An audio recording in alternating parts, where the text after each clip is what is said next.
Atenção, Newton César. Câmbio. Presente. Iniciou. Gravando. Legal. E aí, tudo bem, cara? Tá frio aí?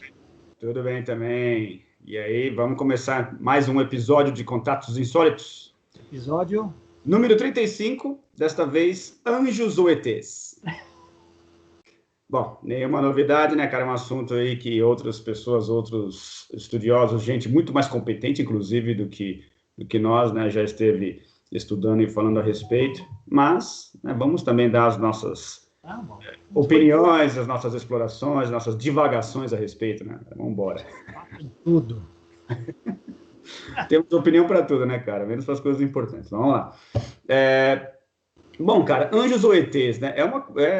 Na verdade, é uma associação já antiga, apesar de não ser muito popular. Já foi, acho que, o mais popular, eu acho, no passado. Quando teve aquele grande boom, né, com o Erich von Däniken escrevendo Eram os Deuses Astronautas. Outras pessoas, eu lembro também do Fernando Cleto Nunes Pereira, também, uma pessoa que, no passado dos anos 60, se engajou em estar fazendo essas associações, né? Eu tenho um livro dele até hoje, A Bíblia e os Discos Voadores, um clássico, assim, super antigo, né? E outras pessoas aí também fizeram esse tipo de associação. Hoje em dia, eu acho que coisa dispersou muito, como todos os outros assuntos que eram mais aglutinados ou chamavam mais a atenção das pessoas, né? Se perdeu um pouco, mas ainda existem pessoas que advogam essas coisas, né? Então vamos né, embarcar nessa seara aí e acho que é interessante de começar a falar um pouco disso a respeito, né, nas culturas que fazem referência a seres alados, né, cara? E não são poucas, né? Muitas culturas, acho que as primeiras que a gente pode começar a analisar na antiga Suméria, né, cara? Já existe, assim, alguns seres que aparecem com asas, mas você também encontra na cultura greco-romana, né? Hermes, né, é uma figura, né, que possui asas também, uma forma bastante estilizada, inclusive, mas possui. E no cristianismo, né, cara, no judaísmo, no islamismo também há criaturas denominadas anjos, né, que seriam aí mensageiros de Deus, né, ou mensageiros entre os reinos de Deus e o reino dos homens. Então, vamos começar a falar sobre isso aí para depois entrar nessa seara que isso teria a ver com, de repente, fenômeno ufológico, etc, né, cara? Então, passo a bola para você aí. O que você tem para falar a respeito disso, sobre essas culturas e sobre essas possíveis confusões aí de ETs com anjos, se fazia sentido na época chamarem de anjos e depois, no momento posterior, não mais? Como é que funciona toda essa história, cara? Como é que é essa associação de uma coisa com a outra? Legal.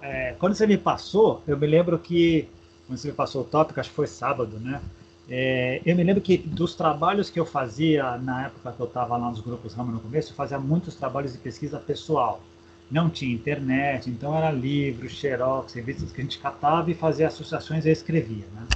Um dos que eu fiz foi anjos, demônios e extraterrestres. Ah, Não dá para tirar o lado de lá da força, né? entendi. Lembro que eu coletava isso, o livro do Cleto estava incluído, o Däniken, poxa, e ele menciona metade dos livros dele, se não me engano, agora eu não me lembro de tudo, mas uma boa parte, a palavra deuses faz parte do título. Era os deuses astronautas, a carruagem dos deuses, entre deuses e homens, enfim, já tinha essa associação com aqueles mitos antigos que diziam que aqueles seres alaus, aquelas criaturas seriam astronautas extraterrestres que vinham do passado. Esse é um ponto.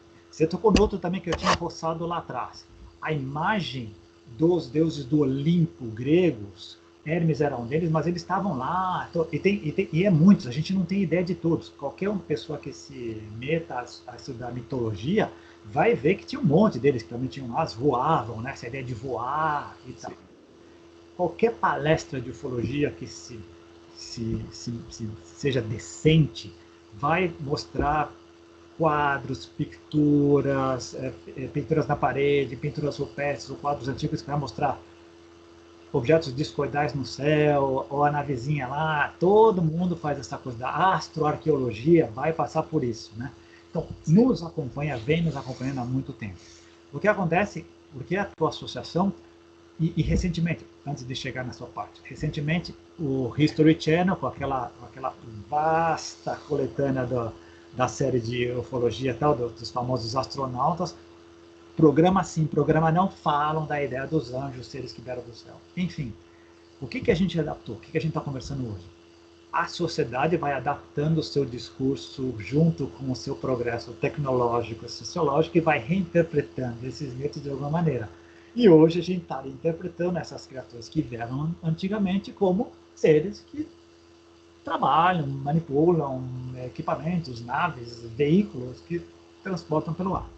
Esse é um ponto, acho que, para mim, explica parte do fenômeno OVNI, com certeza. Foi uma confusão, se interpretava daquela época. Se eu vejo um cara descendo numa luz, saindo de uma luz, e eu estou prostrado, eu estou vendo que veio de cima, e eu sou, eu tenho aquele nível de consciência, poxa, baixou um intermediário de Deus ali, baixou um representante de Deus. É um fenômeno que ocorre com qualquer tipo de cultura, né? Se a gente for parar para pensar um pouco a respeito, né? Qualquer civilização, né? Terrestre mesmo, né? Não precisa ir muito longe, com uma tecnologia que a outra civilização ali em contato, mais primitiva não é uma forma pejorativa, tá? Mais primitiva de que não passou pelos mesmos processos que a outra civilização passou, de acúmulo de conhecimento, etc. Não tem parâmetro algum ali para fazer alguma referência em relação àquilo, né? Então, a coisa mais próxima da referência daquela cultura mais primitiva em relação a algo daquela natureza seria próprio Deus, né? Algo divino, uma coisa que está além do alcance daquelas pessoas, né? Então, não é muito difícil a gente ter esse tipo de lógica, né, cara? Pensar a respeito disso, né? Então, acho que faz bastante sentido. Aí vem outras coisas que é muito legal. Quer ver? Primeiro eu vou fazer um pequeno parênteses, depois eu volto para lá. Imagina que o planeta Terra passou por uma série de problemas, revoluções, destruições atômicas e tal. E um dia uma outra civilização vem aqui e nas escavações encontra, por exemplo, aquela estátua que está no meio de Berlim, que é uma criatura alada. Tá? Eu me lembro que o Jorge Trócolo, eu sempre menciono o Jorge Trócolo aqui porque é um gênio, né? Ele falava assim, uma cultura que vem de fora e encontra isso, a primeira interpretação vai ser essas criaturas que viviam aqui eram aladas. Não é? Antes de entrar na parte mitológica e folclórica, você vai a partir do quê? Olha, é uma autorrepresentação. Né? Então, isso eu nunca me esqueci, né? Não é só isso, mas fecha parênteses aqui. Vamos mais fundo, então. Aí eu tive formação, fiz a primeira comunhão e abandonei a igreja porque aquilo não servia para mim, eu não tenho religião até hoje. Mas a gente estuda porque faz parte do conhecimento. E eu fui lá, quando eu fiz o meu trabalho, eu fui estudar. Como é que é esse papo dos representantes de Deus? Eu me lembro, não achei o meu estudo, mas eu me lembro. Depois eu fui ver agora. Tem uma hierarquia angelical, né? Anjos, arcanjos, serufins, trono, potestades, vai embora, né? Querubins, serafins, arcanjos. Tronos, potestades, vai um monte de coisa. Tinha uns 9 lá. E eu me lembro que o Carlos Paz, ele tinha um dicionário massorreta. Os massorretas, ou massorréticos, eram escribas que mantinham a tradução e a tradição judaica, na excepção. E eu me lembro que ele tinha um livro valiosíssimo, que era das que eu queria afanar da biblioteca dele, era o que eu mais queria, ele mal me deixava tocar, ele abria e não deixava ninguém tocar, e eu me lembro que estava lá, querubim, representação, carro de fogo ou nave interplanetária. Nunca esqueci disso, nunca esqueci. Tanto é que quem levou Elias para o céu foi um querubim, então, um carro de fogo. Então, tem esse tipo de interpretação também, que isso me chamou a atenção. Daí eu fui atrás também e comecei a ver que nas hierarquias angelicais, muitos terminavam em El, Gabriel, Adriel, né, Miguel, tal. E muito interessante. Eu vi lá todos os líderes, com exceção de uma dessas categorias, de anjos, arcanjos, serafins, todos eram com El. E lá vai Newton César, o curioso, e pega a lista dos 49 guias de Rama iniciais. Encontra Antarel, Dracel, Egebel, uma série de coisas. E a mente começa a fazer essas coisas, essas associações. Né? Não são todos eles, mas tinha uma coisa. Assim como tinha o final Ak para os venusianos, Anitak, Titinak, Romiak, Samplak, tá? Tinha os Els, que era muito interessante. Muito interessante. Mas, cara, é legal, assim, talvez a gente também avaliar, cara, que, pelo menos na Bíblia, né, na Bíblia tem muitos relatos sobre a aparição de anjos, mas que no Velho Testamento, no início, cara, os anjos não possuíam asas, não. Não há registro na descrição desses seres, né, falava muito sobre filhos de Deus, né, mas a aparência, assim, era de uma pessoa que, apesar de ser aparentemente humana, quando eles batiam o olho, já sabiam que não era era algo além, né? Parecia sobre-humano, assim, uma coisa diferenciada, mas não há menção sobre as asas, né? Isso aí veio bem depois, apareceu bem depois, né? Então é uma coisa interessante para não ficar assim também tão fantasiosa essa relação entre o que hoje a gente tem pela concepção tradicional sobre o que seria um anjo e possíveis alienígenas, né, cara? Que, aliás, também é um outro problema, porque quando se fala alienígena, infelizmente, cara, hoje em dia, a maioria pensa o quê? Em Grey. Exato. Já conversou sobre isso. Virou o paradigma mundial, tanto é que é emoji. Emoji de celular. Hoje em dia, todo mundo reconhece como ET. Todo. Até falei com a minha esposa ontem. É a pior. Não é a pior, né? Porque aí eu tô num juízo de valor. Mas não é a mais autêntica representação. A gente sabe que o espectro é grande. Mas é reconhecida mundialmente. Que seria um dos biotipos relatados, né? Existem outros. E aí fica também mais fácil a relação com uma figura angelical, que seriam os tipos nórdicos, né? Existem também esses relatos de seres extraterrestres assim. Aqueles com os quais a missão Rama tradicionalmente entra em contato tem esse perfil, né? Esse biotipo, que seriam basicamente a mesma feição humana, né? Mas com traços mais delicados, traços, dependendo da situação, até mais andrógenos, né? E que lembra, né, pela a cor da pele, né, e os olhos claros, uma pessoa, né, que veio de algum país nórdico, alguma coisa assim, mas com a diferença de serem mais puxados e um pouquinho mais afastados, talvez mais mongóis, assim, né? Mas, então, nesse caso, uma criatura dessa natureza aparecendo, né, na antiguidade, poderia muito bem ter sido interpretada dessa maneira, né, cara? Olha, é um ser angelical, um ser que não é muito definido se é um homem ou uma mulher, muitas vezes isso não fica muito claro.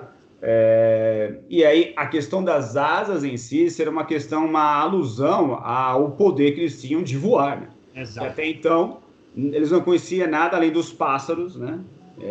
Que poderia empreender voo. Então, seria uma forma deles, como havia um hiato gigantesco entre a tecnologia que proporcionava essa capacidade a eles de voar e aquilo que eles conheciam, que o mais próximo seria um pássaro, fizeram essa alusão, colocaram as asas nas costas desses seres, né? E né, a partir daí, todo o resto é história, né? Eu intuo isso também, é intuição pura, mas eu intuo isso. Os nórdicos, a gente vê por isso que eu acho que eles não viraram também emoji representação de extraterrestre. A primeira interpretação que a gente iria dar é seres nórdicos, seres humanos, mas branquiçados, tal. Eles podem ser confundidos.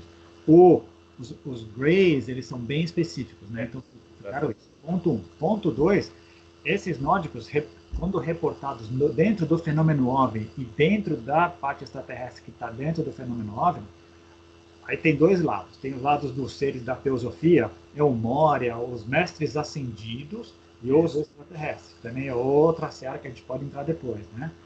E essas criaturas provavelmente eram muito brancas, desciam luminescência, a luminescência por trás, se saíram de Chandra, se saíram do porta dimensional, tinha uma luminescência por trás, e se tinha um cabelo platinado também, puxa, então é fatal. E para mim essa associação, voavam, uma cultura primitiva que associa voo, vai associar com asas, então deve ter vindo depois, né? Exatamente. E é interessante, assim, inclusive, em alguns relatos do Antigo Testamento, né, você tem uns clássicos, né, porque em primeiro momento a gente pode pensar, são seres meio que quase abstrações, né, seriam descrições de espíritos, algo meio esfumaçado, que não teria uma concretude, né? Uma fisicalidade, digamos assim, não seria algo concreto, né? E aí você tem alguns relatos do tipo, né? Por exemplo, você tem lá no Velho Testamento anjos que saem na mão, brigam, saem brigando com terráqueos, né, cara? Então você tem alguns relatos desse tipo. Se eu não me engano, foi acho que é Jacó, cara, que sai na mão com um filho de Deus, né, cara? Sai brigando com ele aí. Não, tá na Bíblia, isso no Gênesis, cara.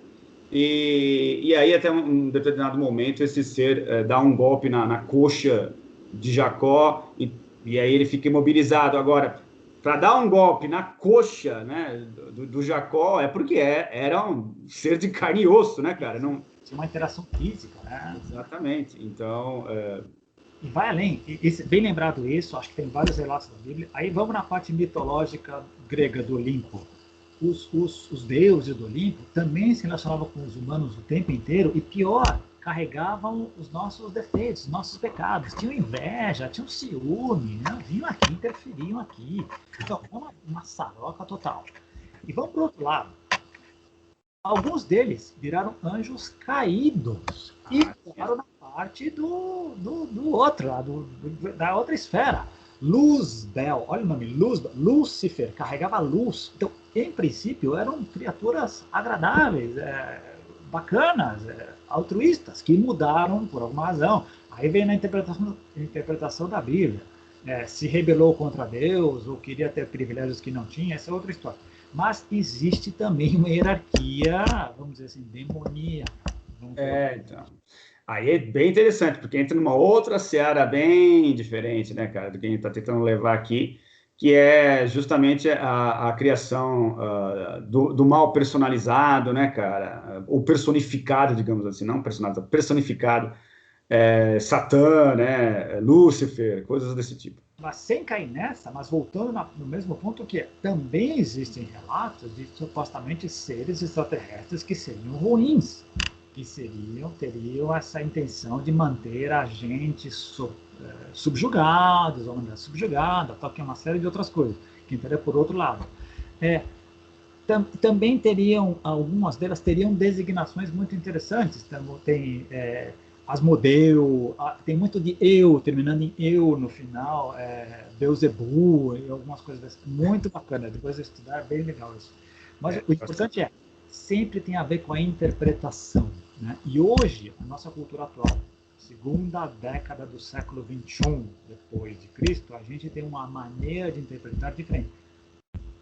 Travessão. Quando eu digo a gente, uma parte da humanidade. Sim, claro. Outra parte jura de pé junto que anjos com asas e auras e tudo existem e trabalham com a gente. Aliás, faz uns 20, 25 anos, em qualquer livraria, na seção de livros esotéricos, uma boa parte era dedicado a anjos. Sim, verdade. Anjos de Deus, era anjo para tudo quanto é lado. Todo mundo escrevia sobre anjo. Um tempinho atrás, eu acho que na fase esotérica, né, cara, no boom, que eu chamo de boom esotérico, porque eu tive essa impressão, pelo menos, tinha muito livro falando a respeito disso.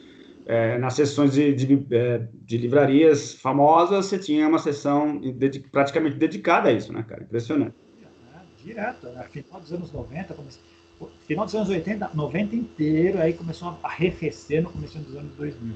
É que aí você entra numa outra instância, né, cara, que seriam esses livros, ou boa parte deles, seriam dedicados aí ao que a gente chama, o que é chamado, na verdade, anjos da guarda, né?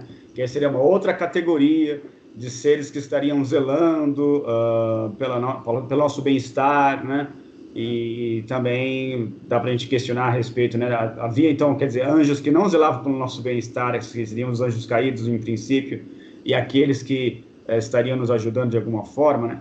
Então, aí a coisa varia. Você vê que no livro também, Os Semeadores de Vida, você tem ali também algumas explicações de como isso foi deturpado ao longo do tempo, né? E os tais dos anjos caídos seriam, na verdade, extraterrestres que teriam se rebelado contra a Confederação de Mundos, né? E esses passaram a estar mais em contato com os seres humanos, né? E daí é toda a deturpação, dando ensinamentos, mas também viciando esses seres humanos em uma série de outras questões. e os outros continuariam ainda de longe, né, apenas observando, sem interferir muito na nossa evolução, o que a gente poderia também interpretar como anjos da guarda que só observam e não interferem. Enfim, né, cara? Aí dá para viajar na maionese também. Mas eu acho que você usou a palavra que para mim é chave, a interpretação. Nos Semeadores de Vida, Carlos Paz, de novo, livro fantástico, recomendável, que se mantém de pé. A gente põe ele hoje de pé, ele fica de pé. Talvez não o que a Verônica falaria hoje, mas o livro está de pé. Mas os Semeadores dão uma interpretação pessoal, particular, de Samjasa, que outras pessoas dão de outra, de Sanat Kumara, que outras pessoas dão outra. Então, e é isso que eu queria voltar. Eu acho que é muito importante a gente lembrar sempre. No fundo, no frigir dos ovos, antes de fazer a omelete, temos que lembrar sempre que trata-se de interpretações. Sim. A nossa agora, usando a linguagem computacional, usando a tecnologia, a gente está saindo do...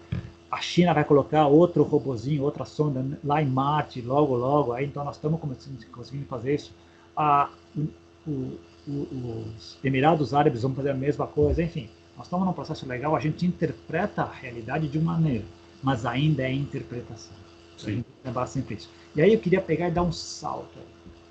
Nós já discutimos aqui, a gente concorda, muita da sua audiência qualificadíssima também concorda.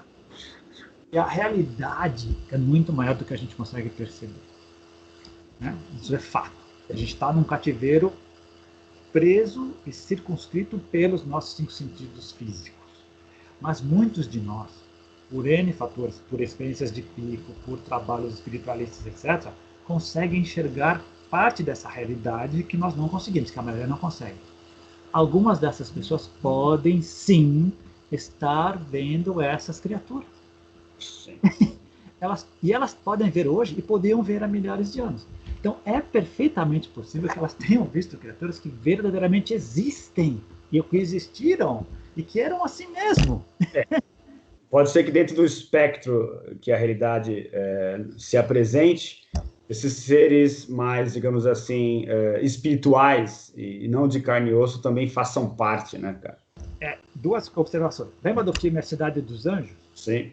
Os anjos lá não tinham asa, não tinha nada, mas eram todos vestidos de negro, né? Todos de negro, para quebrar bem o paradigma, né? Todos vestidos de negro, ali acompanhando um por um, pessoa a pessoa ali. Vai saber, tem gente que descreve isso.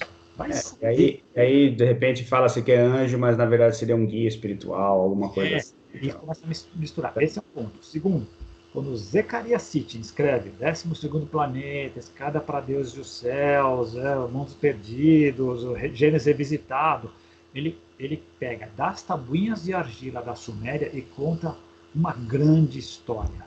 E com centenas de personagens que tinham nome e sobrenome dessas criaturas que vieram para cá, que andavam em naves, que manipulavam a gente aqui, que começou na Mesopotâmia, depois veio para a América, enfim. É a interpretação que ele dá, mas substanciada por plaquinhas que mostram, inclusive, desenhos e coisas muito sérias, muito interessantes. De novo, a história da humanidade está aí. Claro que ninguém ainda conseguiu pegar um mosaico inteiro, mas uma coisa é certa. Há muito tempo nós humanos, interagimos com criaturas que vêm de cima, vêm do espaço. Físicas ou não físicas, mas tem essa interação. Como ninguém consegue entender um mosaico inteiro, cada um interpreta a pizza e coloca, a minha história, a minha interpretação é essa. Né? Uma outra passagem que me lembrou também, cara, do Antigo Testamento, foi quando aqueles 2 anjos foram enviados a Sodoma e Gomorra, e lá se encontraram com Ló, né, cara? E Ló hospedou eles em sua casa e deu de beber e de comer, cara. Então, assim, também me passa nessa ideia de que, poxa, eram seres físicos, não tinha nada de uma coisa abstrata, né, uma coisa etérea, né? E aí depois eles levaram ele embora, né, de lá com a sua família e a esposa e falaram, vocês não podem olhar para trás, né, porque vai explodir tudo aqui, vai tudo para os ares. Também podemos questionar se de repente isso não seria similar a uma bomba nuclear, alguma coisa assim.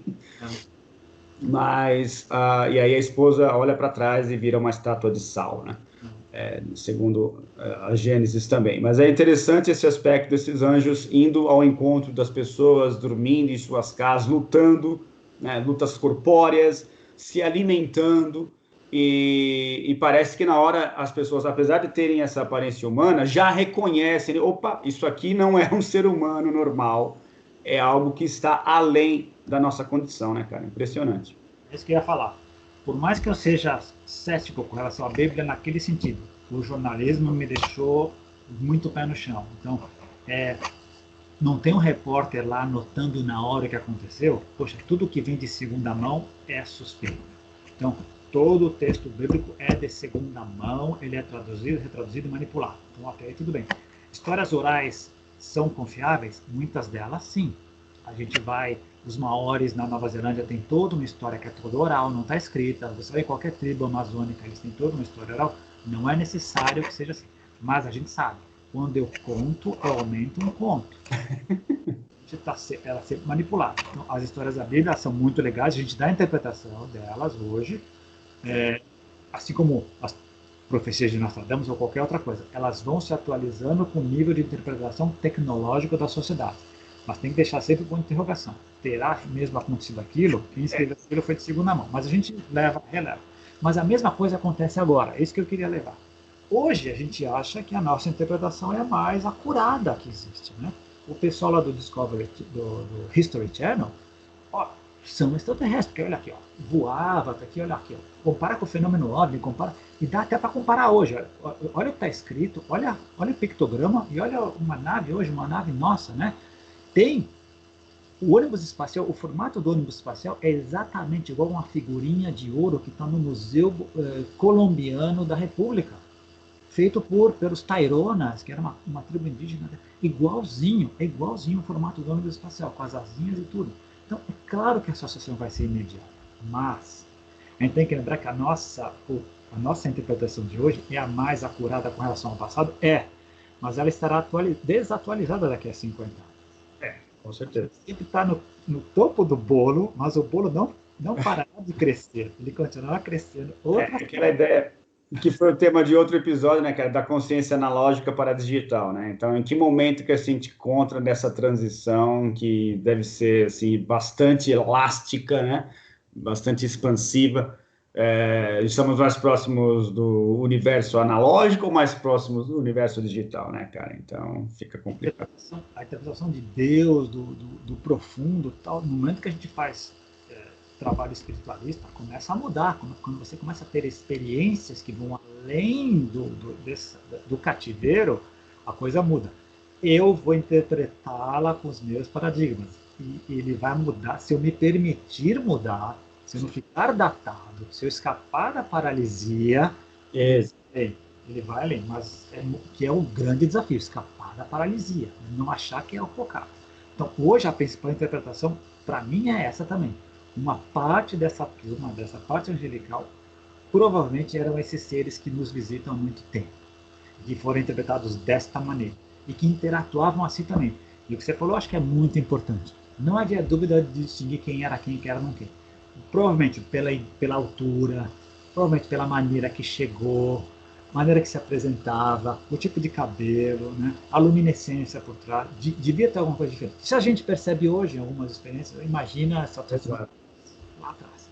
E outro lado também legal, cara, para dar um fechamento aí em relação ao Velho Testamento também, era outra passagem também no Gênesis, dizendo que os filhos dos homens desceram, né, para ter os filhos de Deus desceram para terem com as filhas dos homens, né, cara? Então, assim, o que é esse terem? É para realmente acasalar com as humanas, né, cara? Então, assim, que raio de anjo é esse que desce, acha as humanas bonitas e possuem apetites sexuais, cara. Então, mais uma dica, né, cara? Ou seja, se hospedavam na casa das pessoas, comiam, bebiam, lutavam com essas pessoas e tinham apetites sexuais. Então, foge muito daquilo que hoje nós temos em mente por um anjo, né, cara? Foge muito. Então, é perceptível que ao longo do tempo a coisa foi sofrendo muitas distorções, né? E foi dando um ar assim mais abstrato para uma coisa que era muito mais concreta, pelo menos no início, né, cara? De novo, como foi muito manipulado, acabou sobrando aquilo que dava consubstanciava a maneira como os líderes religiosos queriam se manter. Havia reencarnação, foi tirado, foi incluído céu, inferno, purgatório. Os comandantes colocavam ali e foram manipulando. Isso é fato. Mas a imagem dos anjos, os intermediários entre os homens e deuses, ela foi sendo moldada e teve essa ideia sempre positiva e bacana. Outra coisa que você falou do Novo Testamento, agora não vou lembrar com detalhes da passagem, que também corrobora essa ideia da diferença até física. Em uma passagem diz, acho que é no antes de Caim matou Abel. Um matou o outro e foi para a terra dos gigantes. Que gigantes eram esses? Né?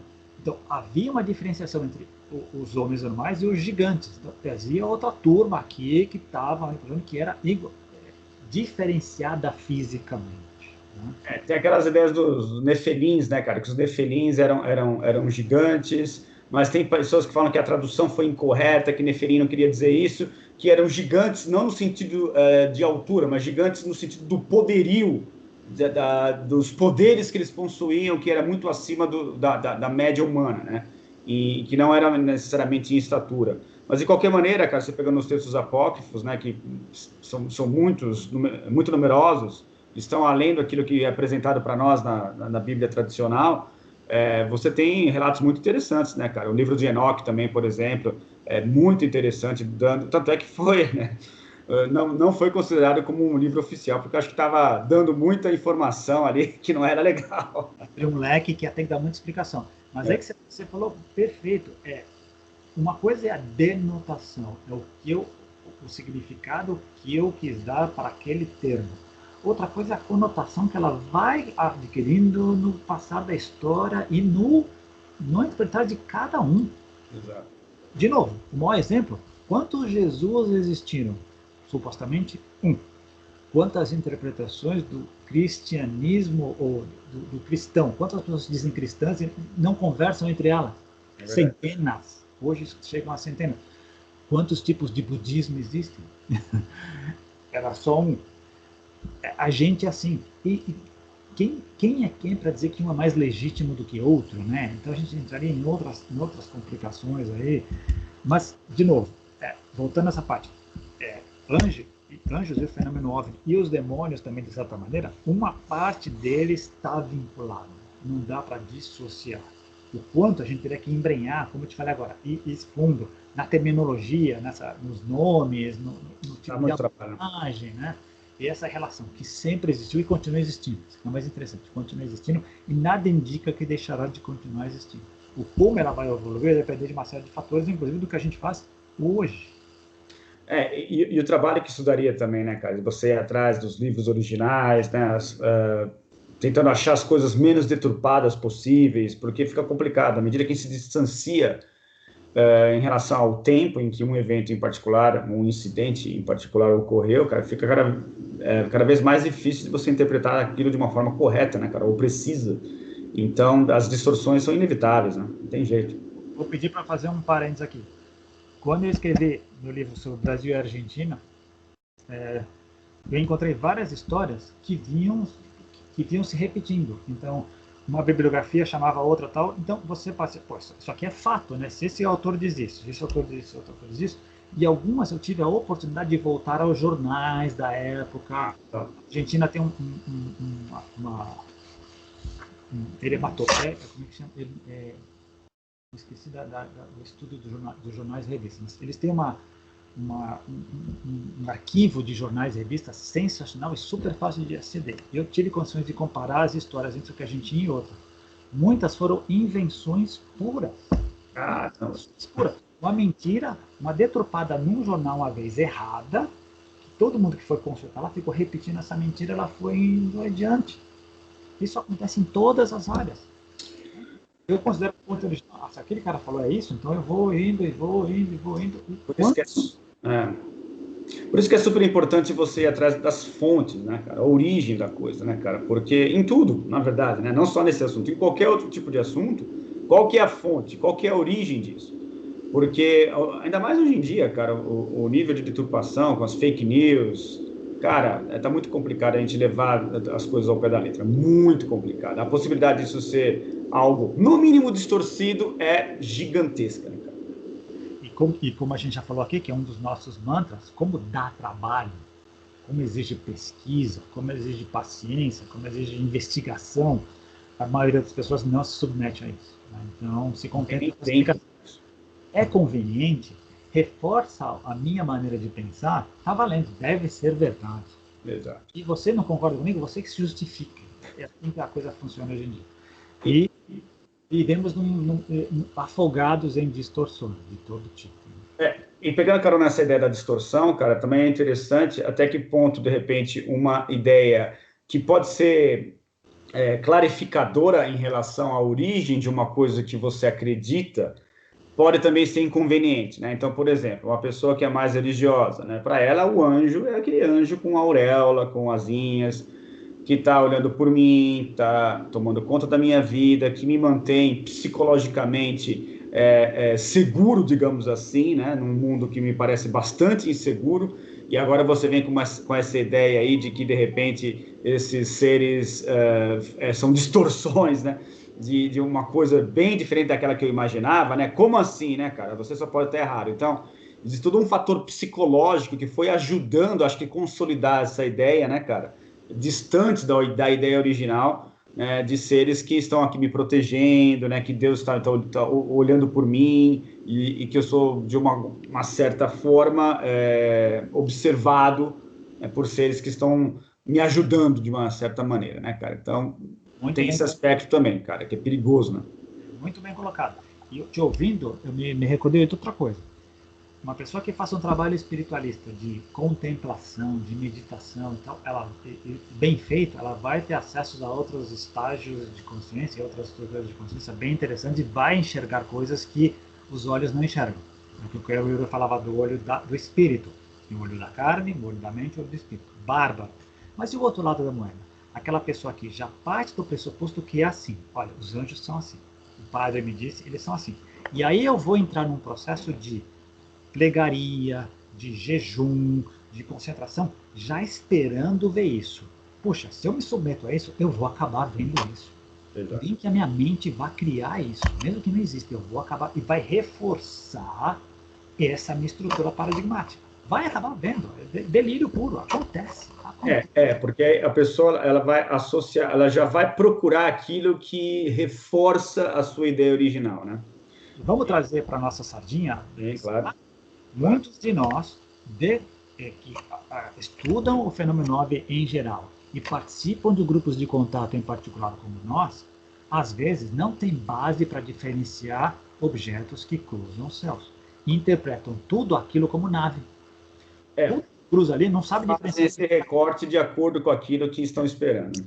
Cruzou o céu, ainda mais, eu estou em campo, eu estou ali, estou no negócio, é para mim e é nave. Não vem me falar que é estrela cadente, não me vem falar que é satélite, não me vem falar que é um dos dezenas de milhares de eixo espacial, não me vem falar que é outro fenômeno que eu não sei. Tem que ser nada, porque eu estou em campo, eu estou protegido, o guia fala comigo o tempo inteiro, eu estou nesse processo. Também tem esse outro lado. Claro. Outras pessoas podem argumentar que também que a gente estaria forçando muito a barra aqui, associando seres que estão na Bíblia ou em outros registros religiosos aí, puxando a sardinha para o nosso lado e associando com uma coisa que acreditamos, né? Então é possível, também é legítimo esse tipo de interpretação, né, cara? Aliás, o Daniken foi bastante criticado, né, por ter forçado muito a barra em muitos momentos nos seus livros, né, cara? Esse é um dos crimes, esse é o problema. De novo, também tem que você tem que estar muito centrado para poder reconhecer os teus limites, né? E dizer, eu não sei, meu conhecimento vai até aqui. Quando eu começo a adotar o teorema de Lacochambre para fazer pontes que não existem, a credibilidade vai para o espaço. Por isso que eu volto a dizer, a maior autoridade da ufologia mundial, do fenômeno OVNI, eu não gosto de ufologia, o fenômeno OVNI mundial, para mim, continua sendo o Jacques Vallée, que tem 60 e poucos anos de pesquisa e chegou na mesma conclusão que eu cheguei, muita gente chegou. A gente dá muita volta, tem muita ideia, mas tem poucas certezas. O fenômeno OVNI é real, ponto. Parte do fenômeno OVNI é explicado por inteligências de outros mundos que vêm aqui, não tudo, perfeito, mas mesmo dentro dessa seara aqui, extraterrestre, Tem tanta coisa acontecendo que a gente não tem ideia. A gente só vai poder interpretar de acordo com o que a gente experimenta ou ouve de relatos de outros, que é o que o Vale faz. O Vale vai ouvir o que os outros fazem e faz relação. Ele mesmo não teve experiência. Felizes daqueles que tiveram experiência. Felizes daqueles que tiveram experiência e puderam estar centrados o suficiente para poder dar alguma interpretação coerente e não se perderam pelo caminho, que também é muito fácil. Com certeza, é um terreno muito pantanoso, né, cara? E é fácil a gente se apegar, ou como você mesmo disse toda hora, né, que eu diria o nosso grande filósofo Formiga, né, cara? Largar o osso é muito difícil, né, cara? Então, mesmo por as pessoas que passam por experiências bem concretas, bem marcantes, o perigo de você ficar preso a esse momento ou a esse incidente e não acompanhar a evolução da história, para a nossa própria história, a história humana, inclusive, né? Perceber que o mundo mudou, a sociedade mudou, estamos em um outro momento, é bem perigoso isso, cara. Então, ninguém está livre desse tipo de cilada, né? Digamos assim. E reconhecer isso é engrandecedor, né? De novo, saiu do espectro de visão, a gente não está vendo. Saiu do espectro de audição, não estamos ouvindo. Saiu do espectro olfativo, não estamos cheirando. E tem uma realidade aí que está totalmente fora das nossas capacidades de percepção. E por que não criaturas sensíveis? Cara, e você se pegar os próprios animais, os animais possuem sentidos, alguns deles sentidos bem diferentes dos nossos. Mesmo aqueles animais dotados de visão, por exemplo, não possuem o mesmo tipo de visão que nós possuímos, com um espectro óptico diferente do nosso, né, com uma capacidade de acuidade diferente da nossa, né? Então, imagine em outros sentidos, por exemplo, sentidos, né, se pega um morcego, por exemplo, que se guia através das ondas sonoras, cara, ele tem uma percepção da realidade que é muito diferente da nossa, né? Então, você pega, sei lá, as certas serpentes que possuem aqueles receptores de calor. Então, é um outro sentido, cara, que a gente não faz nem ideia de como seria ter um sentido dessa forma. E aí elas conseguem captar as presas por causa dessa sensibilidade ao calor que os organismos vivos emitem, né? Então, é uma coisa muito sensível, que a gente nem faz ideia de como funcionaria. Então, assim, já temos ao nosso redor, né, os cães, por exemplo, o seu olfato muito mais avançado, né, em comparação com o nosso olfato. Então, já estão ao nosso redor outros exemplos, né, cara, de coisas bastante contundentes em relação a explicar que, olha, a realidade vai além. O que ocorre é que a gente não tem os sentidos adequados para capturar tudo, mas a coisa se estende e vai saber até onde. É isso que é legal.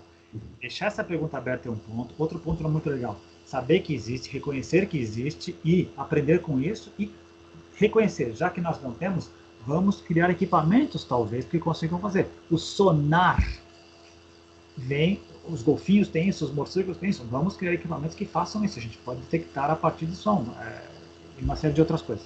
Esse é um ponto muito legal.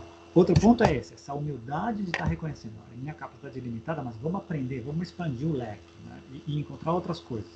E, de novo, voltando à interpretação, a gente começou a falar de anjos, que é uma coisa que está muito vinculada à nossa cultura judaico-cristã, tem muito a ver disso. Mas vamos pegar os teósofos, que falavam dos seres ascensionados, que é outra hierarquia, que é outra turma que está aí, que também, teoricamente, interfere, então, ali jogando energia, fazendo as suas coisas e tal. Todo um cabedal aqui que a gente pode explorar embora também, e que poderiam também ser confundidos, porque eu já vi grupos de ufologia estudantes cruzando essa turma. Olha, esses caras nada mais são do que extraterrestres que estão aqui fazendo esse tipo de trabalho.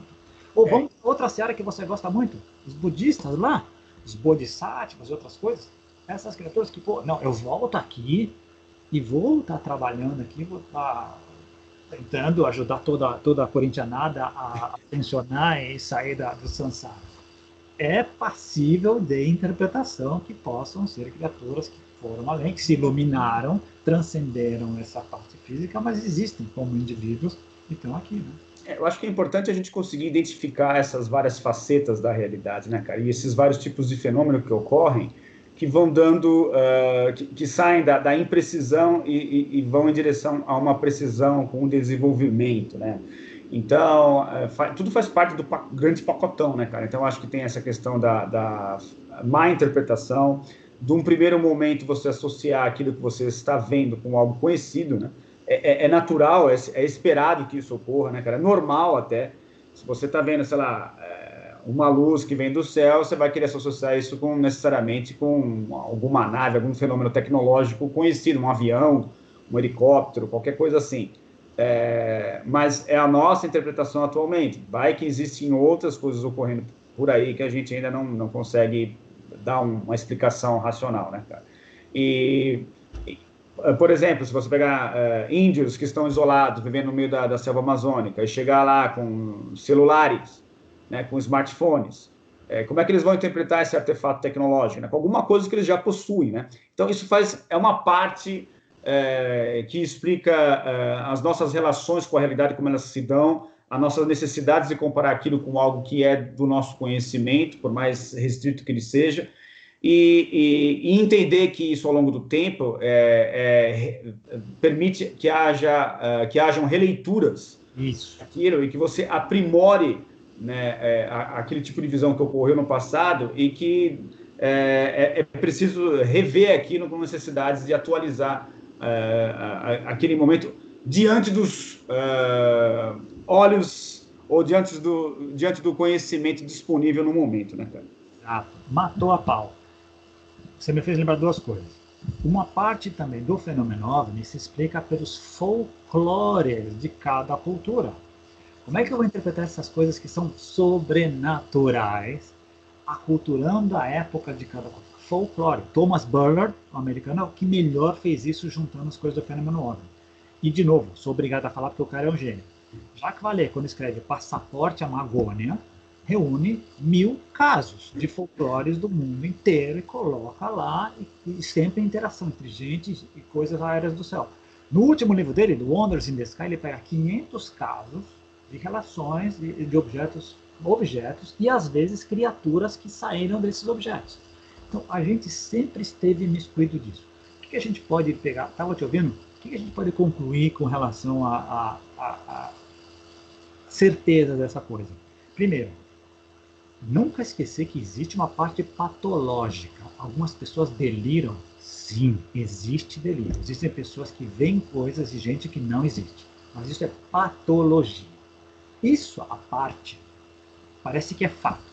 Nós, seres humanos terrestres, há algum tempo, se não desde sempre, se não desde antes da gente, nos relacionamos com criaturas que estão além de nós, que têm um vínculo com o céu, com o espaço, com a estratosfera, que voam, que não são necessariamente físicos, mas também têm um aspecto físico, porque se relacionam conosco, mexem, deixam pegadas, mexem na natureza, trocam ideias físicas, etc. Não só, mas interagem de uma certa maneira. Interagem com a gente em vários âmbitos da realidade. Isso parece que é fato. Parece que é fato. Exatamente. O nome que a gente vai dar é ser ascensionado, anjo, demônio, extraterrestre. A gente aí vai de cada um. Como o Jorge Trócoli diria, o fator I, inteligência cósmica, Deus, o tal, ele vai deixar e vai dar a cada um aquilo que melhor se adapta a cada um. Nem falamos da parte espírita. Ah, não, nem quero entrar. Nem é outra. Outro. Se você viu o Divaldo Franco lá, a que estava lá, era uma mulher toda do filme Divaldo Franco, né, não me lembro, Joana de Assis, se não me engano, a falar. Santa, vai saber o que é um santo, o que é dessas criaturas, né?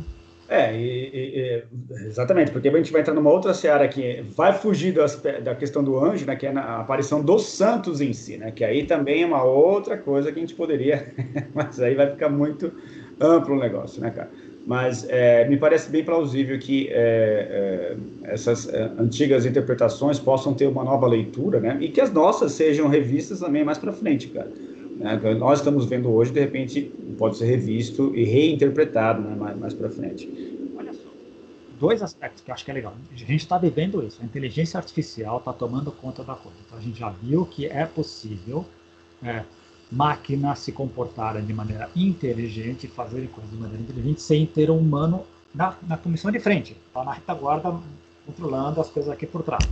E tecnologias mil. Um drone faz uma coisa que a gente achava que era inimaginável fazer, que era uma caneca. Não existe nada no mundo que possa fazer isso. Não, hoje já tem. Hoje já tem, né? Por exemplo. Né? Então, tem que se atualizar. Isso requer humildade, requer estudo, pesquisa e reformulação de teorias. Exatamente. Largar o osso, trocar de osso. Que custa. Tem um osso ali, tem que ter um osso. Sem osso não dá. Mas troca de osso. Né? Exatamente. E é legal também, cara, a gente perceber que quem está interpretando também, né, cara? Então, quem está passando por aquele evento em particular, sendo testemunha ocular daquele evento insólito, necessariamente é uma pessoa que tem uma cultura, que tem um aspecto religioso, ou às vezes não tem, é ateu, não é ateu, participa, leu ou teve influências de determinadas escolas, determinadas filosofias. Então, tudo isso vai passar por ela, vai passar por esse filtro, né, que vai filtrar essa informação observada e ela vai dar a explicação que ela achar mais convincente ou que for mais, digamos assim, psicologicamente vantajoso para aquela pessoa, não sei. Vai depender muito das características de personalidade daquela pessoa, né, cara? Uma série de fatores. Se a pessoa é carente, não é carente.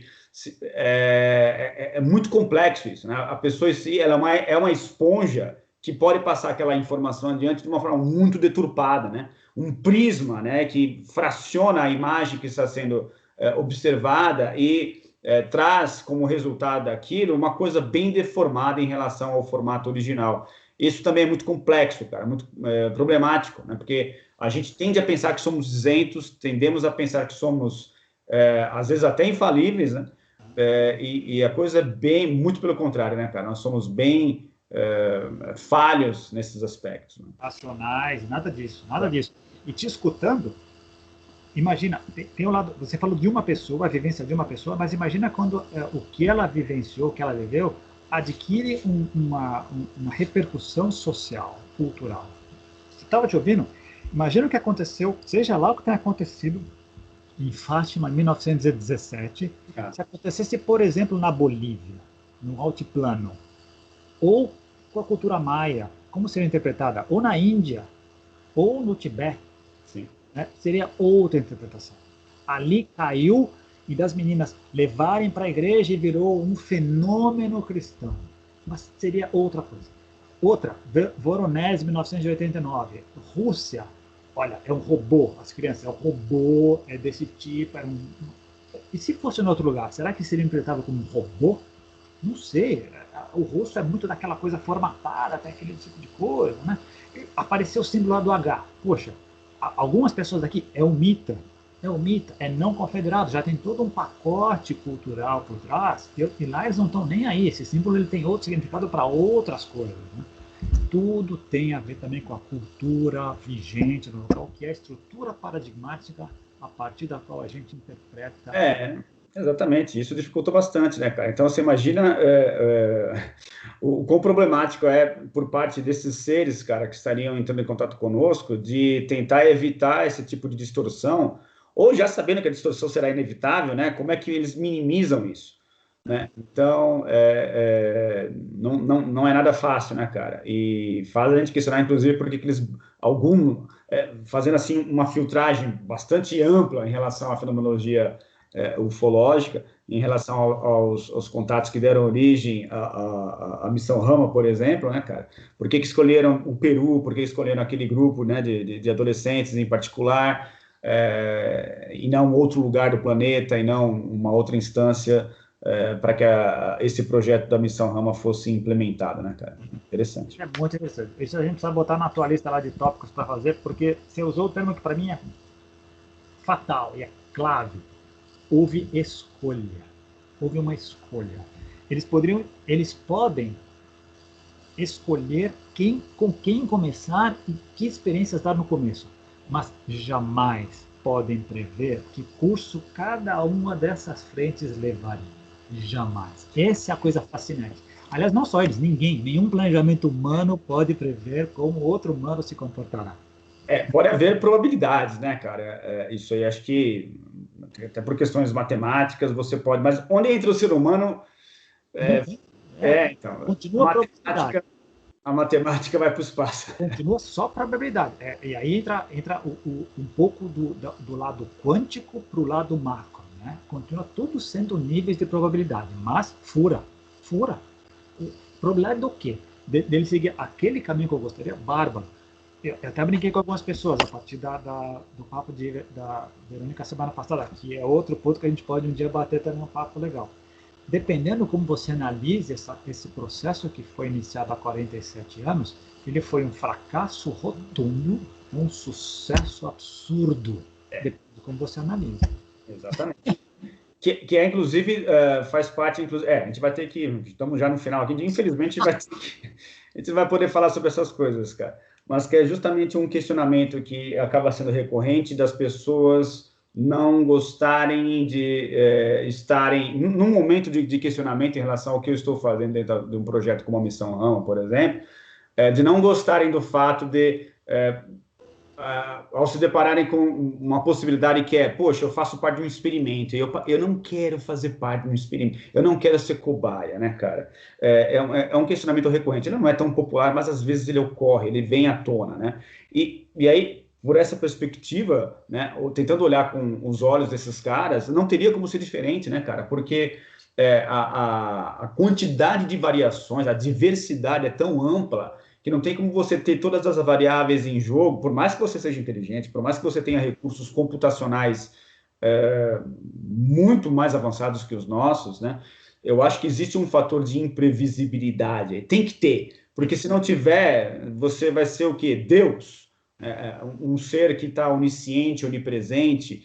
Não, né, cara? Então, assim, a imprevisibilidade, ela faz parte. Eu não sei em que grau, não sei até que ponto, chega em dado momento fica muito rarefeita, né? Quando a gente não consegue mensurar isso, né? Ou conceber isso, mas deve fazer parte. Então, assim, não tem por onde, né? Não porque o experimento ou o ser cobaia em si é uma coisa de seres que são sádicos, ou seres que estão querendo experimentar com a gente. Não faz parte disso.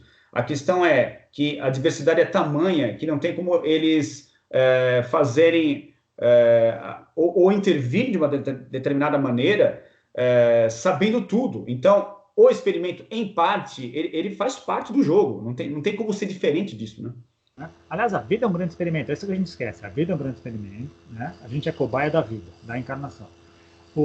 Não fui pago, não fui orientado para ser advogado deles, mas eu vou fazer este trabalho.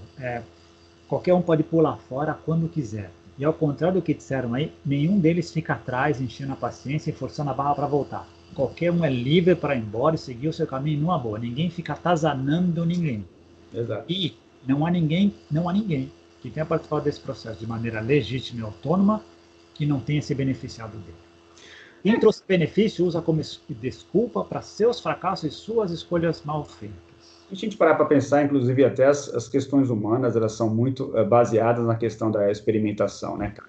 Então, um casamento, por exemplo, ele não deixa de ser uma experimentação, né, cara? Você casa com a pessoa e na convivência que você vai descobrir, né, que você, de repente, virou um joguete na mão do seu parceiro e que você está sendo experimentado e testado de diversas formas. Então, assim, é do jogo. Toda a relação, volta, a vida em si. Quem é que encarna e recebe um manual de instrução?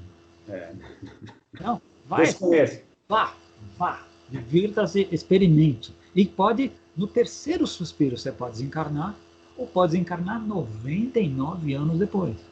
E vai ser suas opções, o entorno, uma série de variáveis aqui. É tudo experimento. É o jogo cósmico. E se aproximando do final, o que dá para concluir? Absolutamente nada. Nós nos divertimos muito, exploramos muito, e deixar lá, como eu te falei no começo, o Jorge Afasma, que eu falei esse fim de semana, que tinha um grande abraço, que estão vendo todo o programa toda hora. Jorge e Fátima pela audiência aí de 2 pessoas. Qualificadíssimo. Mas que é bastante qualificada. Agradeço a vocês aí por estarem sempre acompanhando os nossos episódios. Então, um grande abraço para vocês. Saudades de vocês aí. E, cara, então, assim, é um assunto que de vez em quando aparece. Eu acho que está ficando cada vez mais encoberto pela diversidade e pelas novas demandas que a vida moderna nos traz, né, cara? Mas é um assunto que já faz parte da nossa cultura há bastante tempo, né? Tem aparecido também naquele programa Alienígenas do Passado, né, cara? Isso. Que também fazem esse tipo de relação, dentre outras, né?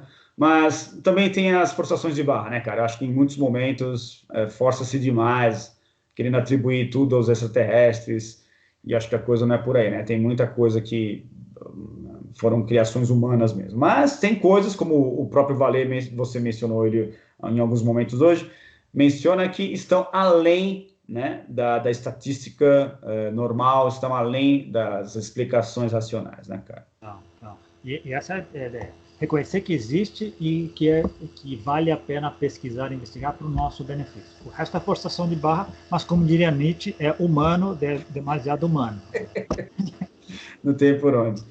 Eu queria aproveitar aqui e dizer para as pessoas se inscreverem no canal, para darem um like aí no vídeo, se gostou, né? Também comentar alguma coisa, se quiser comentar, não tem problema, né? Fiquem à vontade, podem comentar.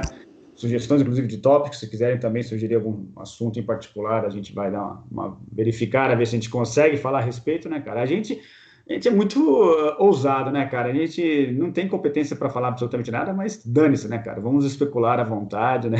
Afinal de contas, estamos no experimento mesmo. Exatamente, né? Somos pessoas livres, possuímos graves limitações, mas estamos aí, continuamos a especular. Respeitando todo mundo, não ofendendo. E, acima de tudo, a gente se diverte, né, cara? Isso é o mais importante. Tem que ser divertido.